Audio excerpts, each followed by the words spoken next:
जो हिंदू धर्मासाठी काम करेल, जो हिंदू धर्म रक्षणासाठी काम करेल, त्यालाच सत्तेत पाठवा. जातीवाद सोडा, धर्म सोडा. हिंदवी स्वराज्यासाठी आपण जातीवाद, वर्णवाद हे सर्व त्यागून एक मजबूत हिंदू वोटर बँक बना, असं आवाहन कालीचरण महाराज यांनी नंदुरबारमध्ये केलंय. नंदुरबार येथे हिंदू जनजागृती सभा यांच्या वतीनं हिंदू धर्मसभेचं आयोजन करण्यात आलं होतं. यावेळी व्यासपीठावर आयोजक डॉक्टर नरेंद्र पाटील यांच्यासह सर्व संत महंत उपस्थित होते. यावेळी कालीचरण महाराजांनी नक्की काय सांगितलं पहा. धर्म नाही, ख्रिश्चॅनिटी धर्म नाही, धर्म मात्र सनातन हिंदू धर्म. जैन, बौद्ध, सिख, शैव, वैष्णव, शाक्त हे सहाही साधनेचे पंथ, परमसत्याच्या साक्षात्काराचे पंथ मिळून सनातन हिंदू धर्म, ज्याच्यावर डॉक्टर बाबासाहेब आंबेडकरांनी हिंदू कायदा लागू करण्याचा प्रयत्न केला होता, नेहरूंनी तो होऊ दिला नाही.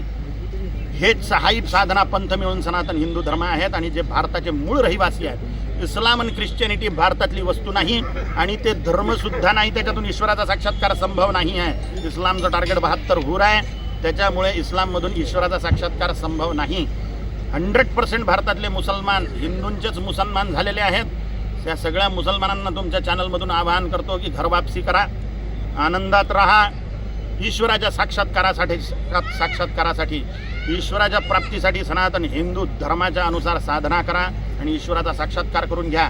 आणि हिंदूंना सांगणं आहे की आपल्या हृदयात धर्मज्ञानाची वृद्धी करून वोटर बँक बना.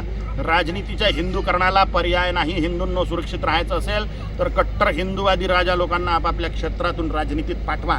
त्यांच्या हातात 3 मोठ्या शक्ती असतात: मिलिटरी, न्यायव्यवस्था आणि पोलीस. हे राजाच्या हातात असतात.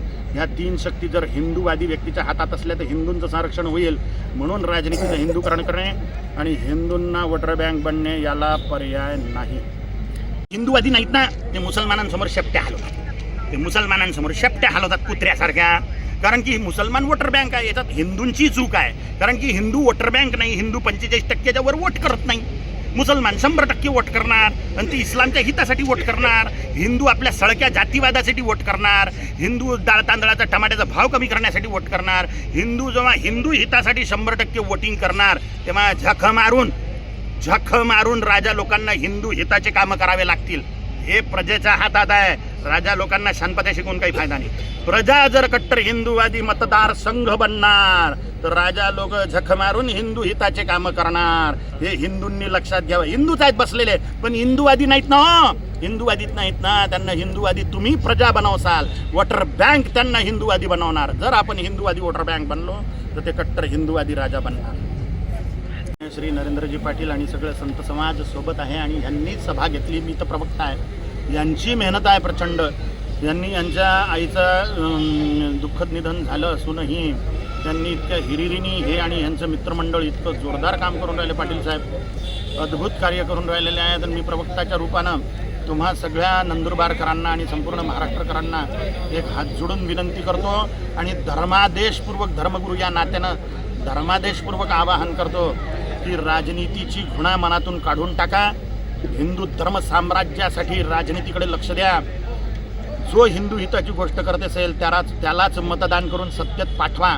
मग तो कितीही गोडी गुलाबीच्या गोष्टी करत असो, जर त्याच्या वाणीत हिंदू हिताची गोष्ट नसेल तर त्याला राजनीतीत चढवू नका. जातीवाद तोडा आणि हिंदुत्व जोडा. कुणालाही जात विचारू नका आणि जात सांगू नका. गर्वाने म्हणा की आम्ही हिंदू आहोत. छत्रपती शिवाजी महाराजांच्या हिंदवी स्वराज्य स्वप्नपूर्तीसाठी, गुरु गोविंद सिंहजी महाराजांच्या हिंदवी स्वराज्याच्या स्वप्नपूर्तीसाठी, पुण्यश्लोक माता अहिल्यादेवींच्या हिंदवी स्वराज्याच्या स्वप्नपूर्तीसाठी आपण सगळ्या हिंदूंनी चढलेला जातीयवाद, वर्णवाद, भाषावाद, प्रांतवाद, संप्रदायवाद, संघटनवाद त्यागून एकभूत होऊन वोटर बँक बनलं पाहिजे, ज्यामुळे आपण हिंदू राष्ट्राची स्थापना करू शकू. राजनीतीच्या हिंदूकरणाला पर्याय नाही. त्याच्याशिवाय आपण हिंदवी स्वराज्य स्थापित करू शकत नाही, रामराज्य स्थापित करू शकत नाही. हे हिंदूंनी पक्क डोक्यात घ्या.